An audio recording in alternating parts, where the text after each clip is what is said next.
Next Wednesday, October 12th, is National Fossil Day, and we'll be doing a live stream to celebrate and encourage folks to support us on Patreon. See you then for 4 hours of games, Q&As, and special guests. In 2004, a team of paleontologists was on an expedition in the remote Canadian Arctic. Their mission?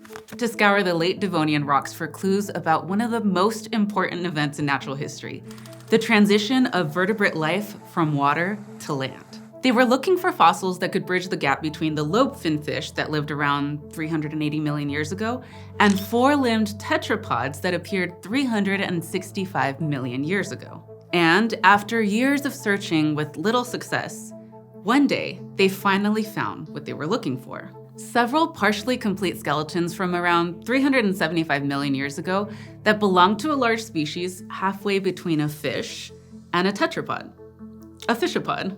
It had scales, gills, and fins, like a fish.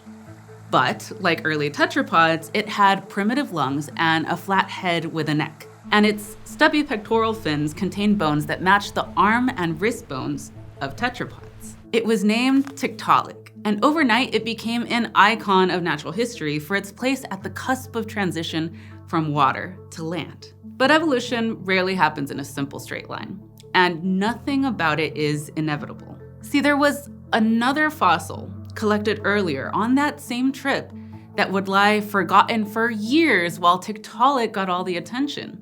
One that would show just that. Because around the time that some of our fishapod relatives were crawling out of the water, others were turning around and diving right back in. Tiktaalik and the other fishapods are members of a group called the Alpistostygalians that lived in the mid to late Devonian period. They were flat, crocodile-shaped predators that lived and hunted in shallow waters, and in some cases may have even ventured onto land at times. You may remember these guys from our old episode when fish first breathed air. And they were part of a larger group of fishes called the Sarcopterygians, who differ from other bony fish in having pairs of fleshy lobe fins connected to their bodies with a single bone. Today, this ancient group of fish is represented only by coelacanths, lungfish, and technically us, tetrapods.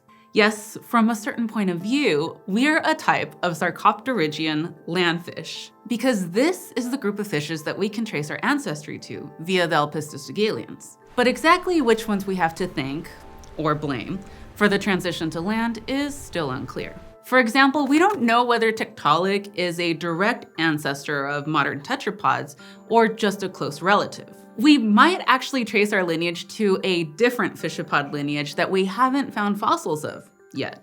When you're trying to trace a family tree back nearly 400 million years, exact relationships become pretty hard to pin down. But Tiktaalik was exactly the kind of transitional animal that we expected to find, an almost 50-50 split of fish and tetrapod. So even if it's not our direct ancestor and it's more like a cousin instead, it still lets us glimpse what our fishapod ancestors were probably like in morphology and lifestyle. Tiktaalik was found in sediment from a river delta, and while it was clearly a swimmer, its fins were also made for walking, or at least for propping itself up and pulling its body around when the situation required.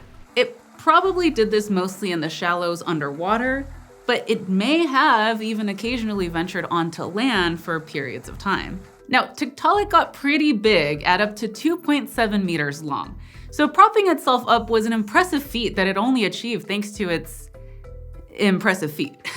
Well, technically, its pectoral fins. These had the beginnings of the tetrapod limb structure, with bones corresponding to the upper arm bone, a lower arm bone, and even parts of a wrist. This was an important moment in the transition from paddle-like fins to weight-bearing limbs. And it was thought for a while that Tiktaalik operated in front-wheel drive mode, mostly using its new stubby front fins to get around. But more recently described fossils of its back half suggest that its pelvis also had some tetrapod-like features. Many parts seem to have become bigger, more robust, and more mobile, including the pelvic girdle, the ball and socket hip joint, and the pelvic fin. So its hind fins had become pretty powerful, which may have given it more of a four-wheel drive mode, while paddling, propping itself up, and occasionally scooting around.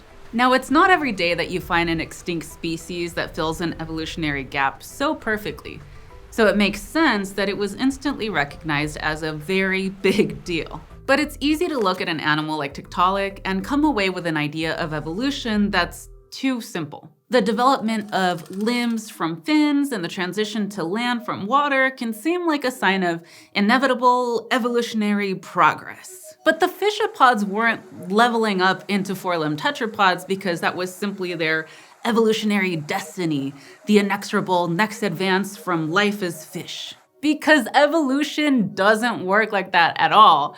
It would just take another fishapod to show how messy this transition really was. See, during that 2004 expedition, just a few days before finding Tiktaalik, the researchers had collected some other fossils from a site 1.5 kilometers away.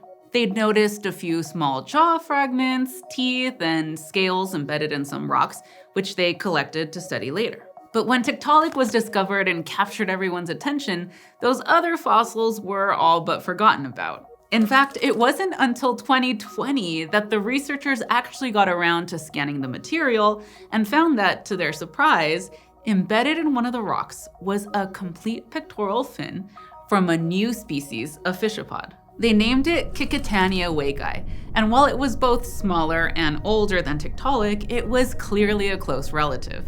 But it did have one other major difference. While Tiktaalik had fins that seemed to be evolving into limbs, Kikatania had fins that seemed to be evolved from limbs. It had an upper arm bone like Tiktaalik's, but it was boomerang-shaped and smooth, without the attachment sites for muscles that Tiktaalik had. So it wasn't capable of propping itself up or taking steps. This was a full-time swimmer, but its fin structure was also unlike any other swimming fish. In fact, it was so unusual that the researchers concluded that it was the result of this fishapod doing an evolutionary 180. Like Tiktaalik, its ancestors had fins built solely for swimming that were then remodeled into stubby, weight-bearing fins. But at that point, right when Kikatania's ancestors were on the cusp of transitioning to land, they just didn't. They returned to the water instead. Their weight-bearing fins were then remodeled back into slender fins. This gave them different morphology from the fins of their ancestors, a legacy of having gone through the stubby limb-like stage. After all, once a fin has become more like a limb, natural selection has to work with what's there. And in this case, that meant the development of a fin that was good enough for swimming, but not exactly like the fins of its ancestors. They once again became open water fish, but their fins still had structures from a time when they lived at the water's edge as something tetrapod-like. Now, exactly what it was about life on land that didn't vibe with Kikatania's ancestors is still a mystery. But its discovery shows us how evolution really works. Not in simple, march of progress style linear journeys towards a single end goal. Instead, it's more like a messy branching tree of species heading off in any number of evolutionary directions, propelled by all kinds of different pressures. Some species undergo major transitions and never look back, while others return to ways of life from their past. But that doesn't mean that some are more evolved or more advanced than others. It just means that species, even closely related ones, can settle on wildly different ways of making a living. And one fishapod's exciting ecological future is another's disappointing past.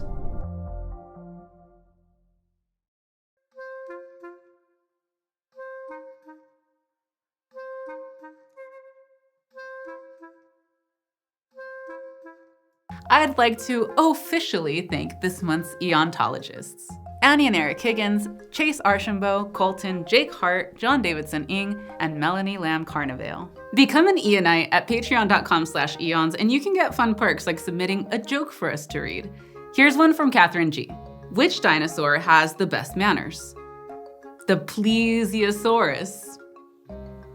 And as always, thanks for joining me in the Adam Lowe studio. Subscribe at youtube.com/eons for more primordial ordeals.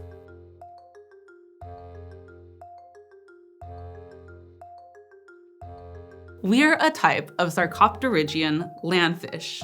This fish crawled out of the ocean, now I have to pay rent and taxes.